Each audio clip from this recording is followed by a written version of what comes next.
গাছ শুধু প্রাণের উৎস নয়, দেবদেবীর সাথেও এর গভীর সম্পর্ক আছে।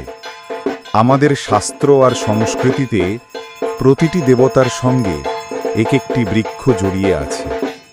দেবী দুর্গার সঙ্গে বেলগাছ, বেলপাতা নিবেদন ছাড়া তার পূজা সম্পূর্ণ হয় না। ভগবান বিষ্ণুর প্রিয় অশ্বত্থ গাছ, যেখানে তিনি চিরকাল বিরাজ করেন। মহাদেব শিবের পূজায় বিল্বপত্র আর আকাশমণি বৃক্ষ অপরিহার্য। দেবী লক্ষ্মীর সঙ্গে ধান গাছ, যা সমৃদ্ধি আর শস্যের প্রতীক। মা কালীর সঙ্গে কচু পাতা, কালী পুজোর নানা আচার অনুষ্ঠানে এর বিশেষ ব্যবহার আছে। শ্রীকৃষ্ণকে মনে করলেই ভেসে ওঠে কদম গাছ, যার তলে তিনি বাঁশি বাজাতেন।